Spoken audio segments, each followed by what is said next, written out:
अगर आप नीट के लिए सीरियस हो तो ये फिजिकल केमिस्ट्री के क्वेश्चन आपको आना ही चाहिए। अभी 11 क्वेश्चन है और कल मॉर्निंग में भी 7:30 बजे 11 क्वेश्चन या 12-13 क्वेश्चन आ जाएगा। ये टोटल कंप्लीट मिला करके पूरा कंप्लीट सिलेबस का रिवीजन हो जाएगा और इनमें से क्वेश्चन, इस कंसेप्ट से क्वेश्चन आएगा ही आएगा। देखो कौन सा आज का 11 है और कल मॉर्निंग में ही आएगा, क्योंकि परसों आपका एग्जाम है। और आप लोग को ऑल द बेस्ट मेरे तरफ से। आपका नीट एग्जाम बहुत अच्छा जाए और बहुत अच्छा मेडिकल कॉलेज मिले आपको। मेरा हमेशा आपके साथ है हम। Two liquid A and B form an ideal solution at temperature T kelvin. दो लिक्विड ए बी को मिला करके आइडियल सॉल्यूशन बनाता है टेम्परेचर T केल्विन में। ठीक है, vapour pressure of A and B, ये PA नोट है और ये आपका PB नोट है। ठीक है, respectively what is the mole fraction of A in aqueous solution of A and B in equilibrium with vapour in which the mole fraction of A is 0.8। ये जो है ना, यहाँ A प्लस बी का सॉल्यूशन है और यहाँ पूछा है x से क्या होगा, लिक्विड फेज में पूछा है। वेपर फेज में ये मोल फ्रैक्शन दिया है विद वेपर, वेपर में x A दे दिया है 0.8। ठीक है, तो x यहाँ y लिख लेता हूँ, वेपर फेज में y लिख लेता हूँ। YA है 0.8, तो लिक्विड फेज में x A क्या होगा ये पूछा है हम लोग को। तो कौन सा इक्वेशन लगाओगे? टोटल वाला लगाते हैं। टोटल वाला होता है ना, total pressure P1 equal to क्या होता है, mole fraction into P total. ये वाला होता है Dalton law partial pressure, gas law में लगते हैं। ठीक है, यही चीज लगा रहे थे। यहाँ जो P1 का वैल्यू कितना हो जाएगा, P1 note x1 equal to y1 है 0.8 P टोटल। P1 नोट का वैल्यू है हम लोग का 55, तो 55 इंटू P1 नोट हो गया 55। x1 का वैल्यू निकालने हम लोग को, ये x1 निकालने हम लोग को, यहाँ हम लोग को x1 निकालना, x1 equal to 0.8 into P total. उसी तरह से दूसरा इक्वेशन हो जाएगा B के वेपर फेज के लिए। B के वेपर फेज के लिए क्या हो जाएगा, 15 है इसका वेपर प्रेशर, तो 15 into 1 minus x2 1 minus x1 होगा। x2 का वैल्यू कितना हो जाएगा, 1 माइनस x1 इंटू 0.2 हो जाएगा यहाँ पे P टोटल, क्योंकि ये 0.8 है, तो YB का वैल्यू हो जाएगा कितना, 0.2 हो जाएगा। हाँ, तो इसको हम लोग सोल्व कर लेंगे, डिवाइड कर लेंगे। तो ये इक्वेशन 1, ये इक्वेशन 2। ठीक है, तो हम लोग क्या कर लेंगे, यहाँ पे इक्वेशन 1/2 कर लेते हैं। तो 0.8/0.2 हो जाएगा, इधर हो जाएगा 55x1 divided by 15, 1 minus x1 हो गया यहाँ पे।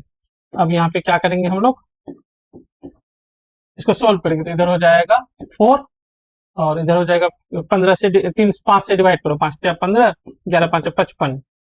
तो ये हो गया हम लोग के पास जाकर के 11x1 इक्वल टू 4 या 12, 12 माइनस 12x1। अब इधर एक साइड कर लो, तो 2 1 3 23x1 इक्वल टू 12। तो x1 का वैल्यू हो जाएगा हम लोग का 12/23। तो ये हो जाएगा 12/23 कितना हो जाएगा, 0.52। ये 24 से कम है। ठीक है, तो ये हो जाएगा 0.52, 1 हो गया आंसर। नेक्स्ट क्वेश्चन देखो, सारे क्वेश्चन एक से भर के एक है। ठीक है, ये वही क्वेश्चन है जो 90% बच्चे गलत करते हैं या फिर नहीं कर पाते हैं, या करते हैं तो फायदा नहीं होता है। सर करते हैं तो फायदा क्यों नहीं होता, क्योंकि वो आधा घंटा लगा दिया तो क्या फायदा हुआ, किसी क्वेश्चन में आधा घंटा लगाना फायदा होता है थोड़ा।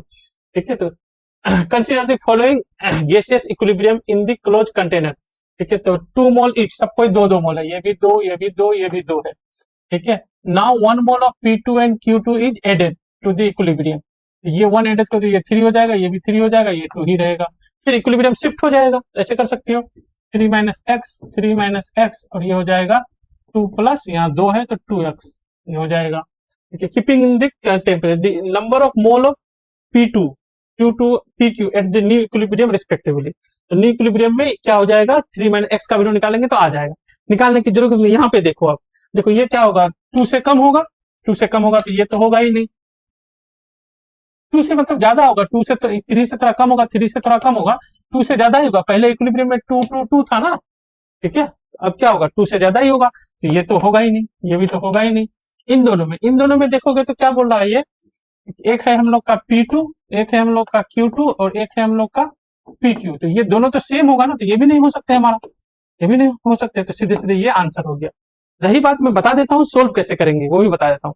आप देखो, इसको सोल्व करोगे तो initial equilibrium equal to final, temperature पे खाली इक्विलिब्रियम कांस्टेंट डिपेंड करता है। तो इनिशियल कितना होगा 2 का स्क्वायर डिवाइडेड बाई 2 इंटू 2, मतलब ये 1 है।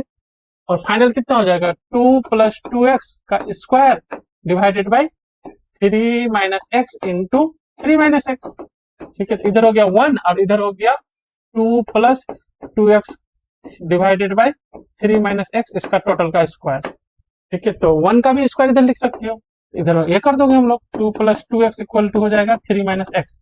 यहाँ पे 3x इक्वल टू हो जाएगा 1, x इक्वल टू हो जाएगा 1 बाई 3, 0.33। देखो ये 3 माइनस 0.33 कितना हो जाएगा 2.66667, ऐसा कुछ ये हो जाएगा हम लोग का आंसर।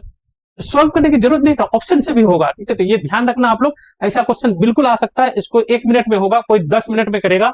आप क्या करोगे, ये नहीं हो सकता, ये नहीं हो सकता और ये भी नहीं हो सकता। ये क्यों नहीं हो सकता, दोनों सेम होना था तो दोनों अलग अलग कर दिया इसने।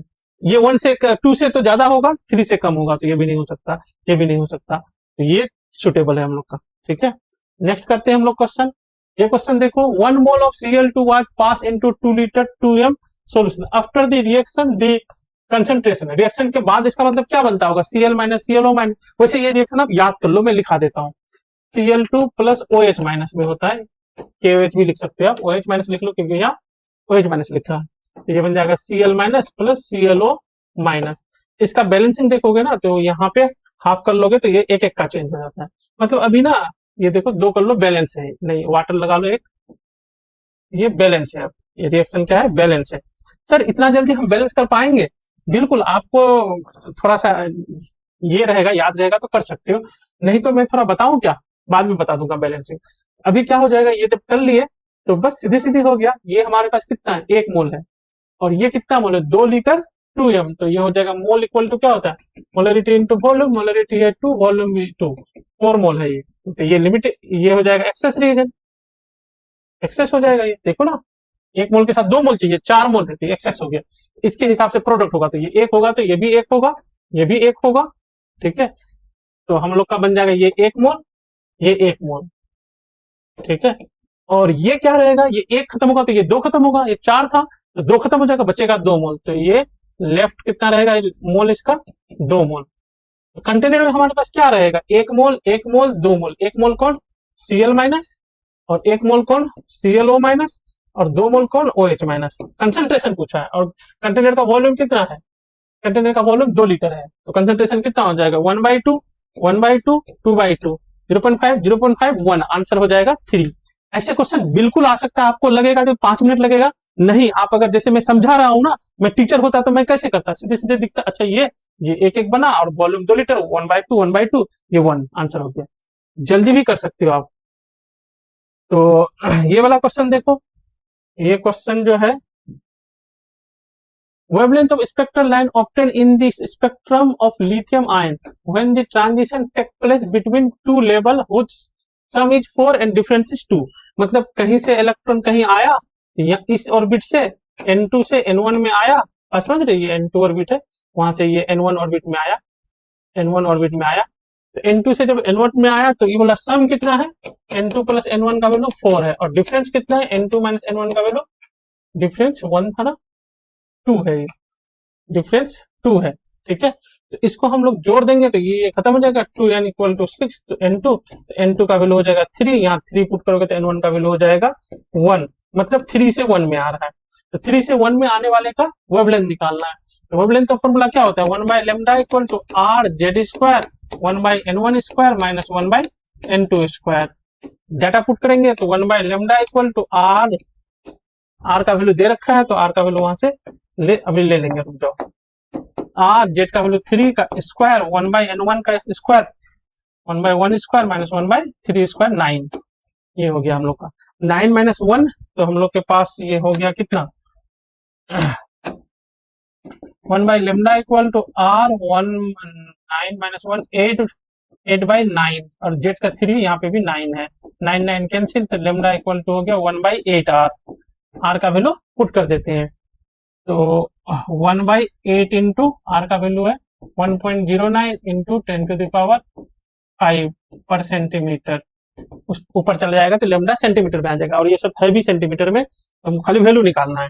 ऊपर कर देते हैं, ऊपर ऐसे करते हैं 10 इंटू 10 टू आर माइनस 5 के जगह 6 कर लेते हैं, डिवाइडेड बाय, क्योंकि ये 10 यहाँ लाए ना, 8 इंटू 1.09, तो 10⁻6 वाला होगा, 10⁻6 वाला आंसर हो जाएगा 4। फिजिकल केमिस्ट्री के क्वेश्चन है, टाइम थोड़ा सा लगेगा, कोई बात नहीं, 11 क्वेश्चन है, कल फिर हम 11-12 क्वेश्चन लेंगे, ये दोनों मिलाकर के टोटल हो जाएगा, मतलब इतना ही कंसेप्ट से क्वेश्चन आएगा। नेक्स्ट देखो, नेक्स्ट क्वेश्चन है हम लोग के पास यहाँ पे प्लांक क्वेश्चन है, the heat of atomization of methane and ethane are X and Y, मतलब ये बोल रहा है CH4 को जो हीट देंगे हम लोग, एनर्जी देंगे E1, तो C गैस प्लस 4H बन जाएगा गैस, इसका एनर्जी है x है, ठीक है। उसी तरह से इथेन को CH3 को हीट देंगे E2 ने क्या y लिख देता हूँ ना सीधे, यहाँ x है, ठीक है, तो यहाँ बन जाएगा 2 carbon gas plus 6 hydrogen gas, 6 hydrogen gas, ठीक है, इसका एनर्जी y है। तो अब ध्यान से देखो, इसमें क्या हो गया, 4 हाइड्रोजन कार्बन हाइड्रोजन बॉन्ड को तोड़ा है 4, ठीक है, तो मतलब यहाँ आप कंक्लूड कर सकते हो 4 carbon hydrogen equal to x है हम लोग का, और यहाँ क्या है 6 carbon hydrogen plus carbon carbon है, ठीक है, और y है, तो 4 का कितना होगा डिवाइडेड बाय 1 का कितना होगा x/4 इंटू 6 करेंगे तो 6 का हो गया, plus carbon carbon bond energy equal to क्या हो जाएगा y, तो कार्बन कार्बन बॉन्ड एनर्जी कितना होगा हम लोग के पास हो गया 6x/4, ये माइनस में होगा y माइनस ये हो जाएगा, और यहाँ पे देखेंगे तो हम लोग का 4y 6x ये सब है, इसको हम इससे मल्टीप्लाई कर लेते हैं, 4y माइनस 6x/4 हो जाएगा, ये क्या हो जाएगा, ये सब हो जाएगा किलो जूल पर मोल, क्या हो जाएगा किलो जूल पर मोल, ठीक है। तो इसको ये पूछा क्या है हमें, लाइट कैपेबल टू ब्रेकिंग, एक जो फोटोन होगा, जैसे ये कार्बन कार्बन बॉन्ड होगा, कार्बन कार्बन बॉन्ड जो होगा हम लोग के पास, कार्बन कार्बन बॉन्ड होगा, यहाँ से लाइट आएगा, फोटोन आएगा, इसको तोड़ेगा, तो ये फोटोन का वेवलेंथ क्या होगा, light capable of breaking carbon wavelength क्या होगा, ये पूछा, ये वेवलेंथ क्या होगा, ठीक है। तो एक बॉन्ड का एनर्जी हम पता कर लेते हैं, एक बॉन्ड का, तो ये किलो जूल है, तो ये हो जाएगा इंटू 1000, ये हो गया जूल पर मोल में, डिवाइडेड बाई Na कर देते हैं, ये हो गया जूल पर बॉन्ड हो गया, इसका कार्बन कार्बन का जो एनर्जी है ये पर बॉन्ड हो गया आप लोग का, ठीक है। तो इस एनर्जी इक्वल टू कर लेंगे हम लोग Sc/λ, ये लेमडा हम लोग का आंसर हो जाएगा, लेमडा इक्वल टू जो होगा आंसर हो जाएगा, Sc को नीचे कर दो, ठीक है, तो 4y माइनस 6x इंटू 1000, अच्छा लेमडा ऊपर जाएगा ना यहाँ पे, ठीक है, Sc/λ है ना, तो 1/λ आ जाएगा ये तो आपका, ठीक है, डिवाइडेड बाय Hc4Na, ठीक है, Hc इसको क्या कर लो, इससे डिवाइड कर दो, तो ये होगा 250, 250, 250, ये हो गया आंसर, ये 1/λ है, लेमडा करोगे ना, लेमडा कर दो आप इसको लेमडा करो तो 250 नीचे आ जाएगा, देखो ना, तो लेमडा इक्वल टू आ जाएगा 250, नीचे आ जाएगा 250, 4y माइनस 6x, ऊपर चला जाएगा Scna, Hcna divided by 250, 4y minus 6x, ये हो जाएगा आंसर, आंसर हो जाएगा 2, ठीक है। तो ऐसे क्वेश्चन को आप 2 बार करोगे, वीडियो को रोक करके एक बार खुद से करो, एक बार मेरे देख के करो, एक बार फिर ऐसे करने के बाद जल्दी दूसरा इसमें मत जाओ, थोड़ा सा देखो क्या क्या स्टेप लगाए हैं, फिर हो पाएगा आपसे वहां पे, ठीक है। 1-2 क्वेश्चन ऐसा आएगा, घबराना नहीं है, ये क्वेश्चन देखो आप, ये जो है 298 kelvin the mole percentage of N2 air में 40% N2 है, वाटर इन इक्विलिब्रियम, और पानी है और N2 इक्विलिब्रियम में, यहाँ पे मान लो पानी है और यहाँ एयर में वाटर है, ये कुछ डिजोल्व है, ऐसे इक्विलिब्रियम में, हेनरी ग्लो में ले जा रहा है आपको, 10 atm प्रेशर है, यहाँ पे 10 atm प्रेशर है, और N2 है 80%, ठीक है। What is the mole fraction of N2 in water, water में क्या मोल फ्रैक्शन होगा, तो सीधे सीधे हेनरीज लॉ लग जाएगा, P इक्वल टू क्या होता है KH इंटू x, ये हेनरीज लॉ कांस्टेंट है, x है, ये x निकालना है, तो ये N2 का पार्शियल प्रेशर होता है, टोटल प्रेशर 10 है और ये है 80%, इसका प्रेशर कितना होगा 10 इंटू 80%, 0.8, 80/100, 0.8 इक्वल टू हो जाएगा, ये KH का वैल्यू लगा देंगे 6.5 इंटू 10⁻7, गलती हो गया, यहाँ mm में दिया है, तो ये तो प्रेशर ATM में आया, 10 ATM में था, तो इसको mm में कर दो 760, तो बस x इंटू एक्स कर लो, ये x का वैल्यू यहाँ से निकाल लो, आंसर हो जाएगा, तो निकालोगे तो हम लोग x निकालोगे तो वो डेटा सारा के सारे नीचे चला जाएगा, नीचे चला जाएगा तो ऊपर 10⁻⁵ चला जाएगा, आंसर हो जाएगा 4, ठीक है। तो इस तरह के भी देखो ना क्वेश्चन आ सकता है आपके पास, और करके जाओगे ठीक से 2-3 बार तभी हो सकता है। ठीक है, ये वही क्वेश्चन है जो छोड़ के आया था, मेरा बेटा नहीं करके आया था क्योंकि लेंदी लग रहा था उसको, जो नहीं दूसरा क्वेश्चन करते हैं थोड़ा सा हैवी लेंदी, तो थोड़ा सा मैं दिखा, तो आप लोग के पास तो कम टाइम है लेकिन तब भी कर सकते हो, ऐसी बात नहीं है। इतना ग्राम ऑर्गेनिक कंपाउंड एक कंटेनिंग कार्बन, हो सकता है आधा आए, इतना ही है, ज्यादा नहीं आए, हाइड्रोजन एंड ऑक्सीजन। ठीक है, analyse using combustion of methanol, combustion method sorry, there was an increase in mass of CCS, CCL to absorb करता है वाटर, और इसमें इंक्रीज हुआ है कितना मास का, and of the experiment the amount of found to be 0.15, इसमें increase हुआ 0.15, 0.15 मतलब वाटर है, और पोटाश ट्यूब में इसमें हो जाता है, इसमें होगा पोटाश KOH वगैरह में, इसमें होगा CO2 का ये अमाउंट होगा, और ये हो गया वाटर का अमाउंट। ठीक है, तो अब पूछ रहा है परसेंटेज ऑफ ऑक्सीजन पूछ रहा है। ठीक है, तो हो सकता है अगर हाइड्रोजन ही पूछ देता, कार्बन ही पूछ देता तो आसान था।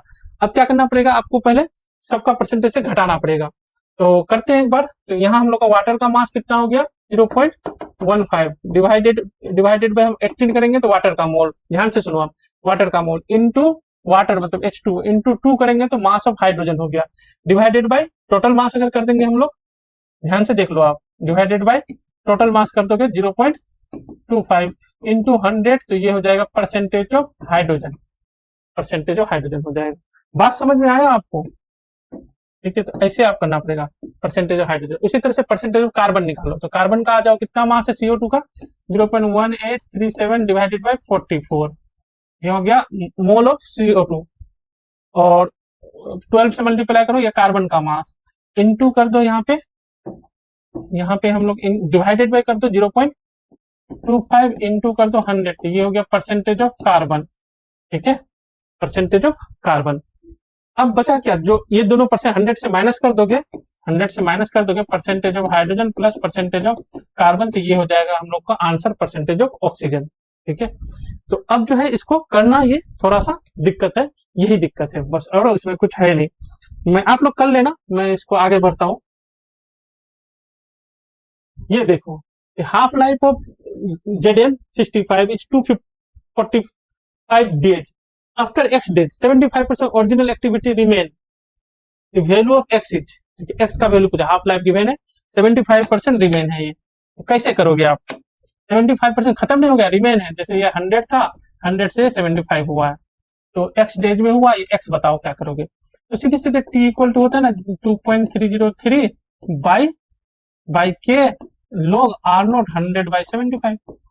ठीक है, इसी से आंसर होगा।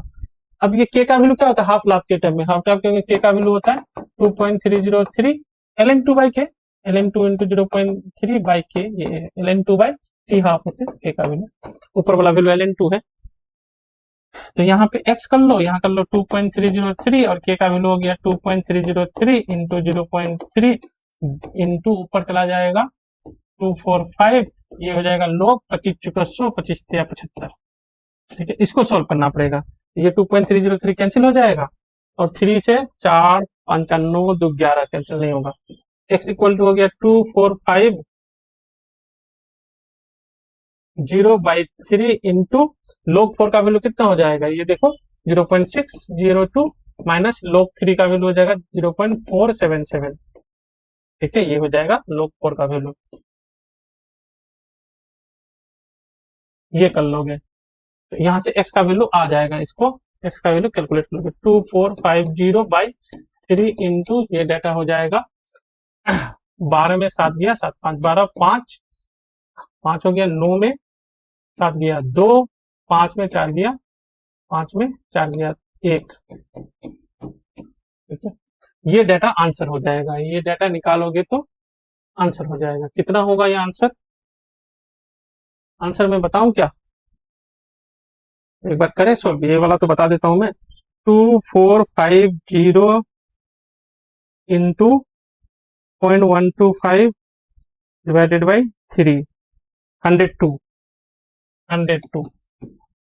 डेज लगेगा। ठीक है, 102 डेज लगेगा। अगर ऑप्शन होगा तो आसान होगा, कैसे ऑप्शन आसान होगा, थोड़ा सा मैं ऑप्शन में बता दूं, ये जो हाफ लाइफ हुआ नहीं है, ये कितना आया 100 से 75, ऑब्वियसली ये जो ऑप्शन जो है 245 से ज्यादा है, या 245 है खत्म, 246 है, खत्म, ज्यादा वाला कम वाला होगा यहाँ पे, ठीक है, तो ये देखना पड़ेगा। तो देखो 102 आया हम लोग का आंसर। नेक्स्ट देखो, molar conductivity of weak acid HA, ये भी क्वेश्चन गलत कर दिया था, ठीक है, ये क्वेश्चन ध्यान से देखो, डाटा लिखो और आ जाएगा। Molar conductivity of weak acid HA of concentration 0.18 was found to be 1 by इतना ऑफ है ये, of the molar conductivity of another weak acid HZ, ठीक है। एक है हम लोग का HQ, इसका जो लेमडा एम है तो दूसरे के लेमडा एम के 1/30 है, दूसरा कौन है HZ, ठीक है। और आगे लाइन बढ़ते ही ये कहते कंसंट्रेशन दूसरे का lambda M naught Z happen to be equal to, अच्छा ये भी बोल रहा है लेमडा एम नॉट जो है Q equal to lambda M naught of Z है, दोनों का लेमडा एम नॉट सेम है। डिफरेंस ऑफ पीके वैल्यू का डिफरेंस पूछ रहा है, पीके वैल्यू जो वीक एसिड है ना, pK value of HQ minus pK value of HZ ये पूछा है। तो पीके इक्वल के इक्वल टू क्या होता है, पहले इसमें के इक्वल टू होता है सी अल्फा स्क्वायर, बस हम लोग सी अल्फा स्क्वायर से इंटरेस्टेड होंगे, हम लोग लिखेंगे C1 अल्फा 1 इक्वल टू कितना हो जाएगा, C1 अल्फा का वैल्यू होता है lambda M by lambda M naught, lambda M naught दोनों का सेम है और इसका स्क्वायर ये हो गया C अल्फा 1 का स्क्वायर K1 हो गया। फिर C2 alpha 2 equal to C2 lambda M 2 का स्क्वायर लेमडा एम नॉट लिख दो, कोई बात नहीं, दोनों का सेम लिख देते हैं, देखो ना ये सेम है हम लोग का, ठीक है। तो दोनों को डिवाइड कर लेते हैं, तो C1 अल्फा 1 का square divided by C2 alpha 2 का स्क्वायर इक्वल टू क्या हो जाएगा, C1 by C2 lambda M by lambda 2 का स्क्वायर, और देखो यहाँ पे लेमडा एम बाई लेमडा 2 ये नीचे करोगे तो 1/30 है, 1/30 है, 1/100 नहीं, 1/30 है। तो हम लोग क्या करेंगे आगे, ये हो जाएगा हम लोग का K1 by K2, C alpha square होता है K इक्वल टू, तो हम लोग के पास हो जाएगा K1 by K2, data put करते हैं हम, C1 का वैल्यू दिया था 0.1, C1 का वैल्यू दिया था 0.18 और C2 का वैल्यू था 0.02 और अल्फा 1 बाई अल्फा 2 आ जाएगा 1/30 का स्क्वायर, ये हो जाएगा हम लोग के पास, ठीक है। तो बस हो गया, और क्या, K1 बाई K2 कितना हो जाएगा, ये दोनों जीरो हटा दो, 18/2 इंटू 1/30 इंटू 1/30, 2 दूना 18 और 3 त्रिका 9, फिर 3 त्रिका 9, ये हो जाएगा K1 बाई K2 हो गया हम लोग के पास 10⁻⁻², लोग ले लो, इसका लोग ले लोगे तो हो जाएगा PK1 माइनस PK2 कर लोगे इक्वल टू हो जाएगा 2, ये हम लोग का हो जाएगा 2 हो जाएगा यह आंसर, ठीक है। तो सर ये क्वेश्चन क्यों आएगा, क्यों, अगर बच्चे का अगर ठीक ठाक दिमाग हुआ ना तो सीधे यहाँ से लिख देगा, शुरू कर देगा, यहाँ ये वाला भी लिख सकता है सीधे सीधे, यहाँ से सीधे लिख देगा वो। अच्छा K1 by K2 C1 alpha square by C2 alpha 2, C1 C2 given है, लेमडा 1 बाई लेमडा 2 गिवन है, ठीक है। तो K1 बाई K2 आ गया, तो लोग ले लिए, तो आ गया हम लोग का डाटा। नेक्स्ट क्वेश्चन देखो, ये वाला क्वेश्चन देखो, ये क्वेश्चन क्या कर रहा है हम लोग के पास, ये फिर वही है, 0.53 gram of an organic compound when heated with excess of nitric acid and then with silver nitrate give इतना ग्राम ऑफ AgBr, ये क्या है AgBr का अमाउंट है, इससे Br निकल जाएगा, प्रिसिपिटेट 1 ग्राम ऑफ X, फिर ये 1 ग्राम ये यही X है, गिव इतना gram of CO2 gas on combustion, तो CO2 दिया, इतना ग्राम CO2 है कंबशन में, ठीक है। Percentage hydrogen in the compound, तो ये हाइड्रोजन का परसेंटेज पूछा है, ठीक है, और मॉलिक्यूल ऐसा है कार्बन हाइड्रोजन और ब्रोमीन है, तो ब्रोमीन का परसेंटेज देखो आ रहा है, यहाँ से देखो ब्रोमीन का पहले मास निकालते हैं, 0.75 डिवाइडेड बाय AgBr का मॉलिक्यूलर मास हो जाएगा 188, इनटू कर दोगे 80, तो ये हो गया ब्रोमीन का मास, ब्रोमीन का परसेंटेज सीधे निकाल लो, डिवाइडेड बाय कर दोगे हम लोग 0.53 इंटू 100, ये हो गया ब्रोमीन का परसेंटेज, ब्रोमीन का परसेंटेज ये हम लोग का कैलकुलेट हो जाएगा, ठीक है। अब हम लोग क्या करेंगे, CO2 का परसेंटेज निकालेंगे, तो CO2 का जब परसेंटेज निकालेंगे तो परसेंटेज ऑफ कार्बन निकालेंगे, CO2 ले लेते 1.32 डिवाइडेड बाय 44 करेंगे तो मोल ऑफ CO2 हो गया, इनटू 12 करेंगे तो ये हो गया मास ऑफ CO2, ठीक है, divided by total mass 1 into 100 करेंगे, ये हो गया परसेंटेज ऑफ कार्बन, ठीक है, हमको क्या निकालना है, परसेंटेज ऑफ हाइड्रोजन। हो सकता है आपका यही इतना ही क्वेश्चन आए, परसेंटेज ऑफ ब्रोमीन क्या होगा, परसेंटेज ऑफ कार्बन क्या होगा। परसेंटेज ऑफ हाइड्रोजन अगर करोगे तो परसेंटेज ऑफ हाइड्रोजन हो जाएगा 100 minus percentage of bromine plus percentage of carbon. तो ये वाला डाटा 100 से माइनस कर दोगे तो वो हम लोग का हो जाएगा आंसर।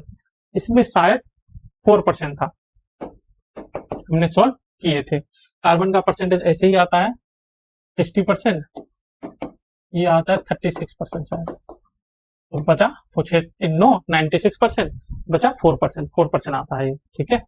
ये हो जाएगा हम लोग का क्वेश्चन। नेक्स्ट देखो, consider the dissociation equilibrium of the following weak acid. ठीक है, ये वाला क्वेश्चन भी देखो, ये क्वेश्चन तो बिल्कुल आ सकता है आपका। The pK of acid is ये दिया है, the pH of the 10 solution होगा और अल्फा को नेग्लेक्ट करना पड़ सकता है हमको, तो सीधी सीधी बात है। PH H plus equal to क्या होता है, रूट ओवर के सी। ये क्वेश्चन ही खत्म हो गया, यहीं पे लिख दो 10⁻⁴, ये पीके है तो 10⁻⁴ हो जाएगा ये। और कंसंट्रेशन कितना है 10 मिली मोलरिटी, 10⁻3 ये हो गया। ये वैल्यू कितना हो गया 10⁻6 हो गया, अंदर बाहर हो गया 10⁻3। ये क्या हो गया H प्लस, तो पीएच कितना हो जाएगा, पीएच हो जाएगा 3, पीएच हो गया हम लोग का 3, ये हो गया हम लोग का आंसर। ठीक है, तो हम लोग जो है यहीं तक करेंगे आज, यही, थैंक यू सो मच, हम लोग यहीं तक करेंगे। और मॉर्निंग में फिर एक वीडियो आएगा, वो भी देखोगे तभी कंप्लीट हो पाएगा, नहीं तो आपका रह जाएगा, छूट जाएगा। मॉर्निंग में 7:30 बजे ही हम डाल देंगे, उसमें 11-12 क्वेश्चन और भी छूटा हुआ है, ठीक है, वो भी देंगे। Thank you so much.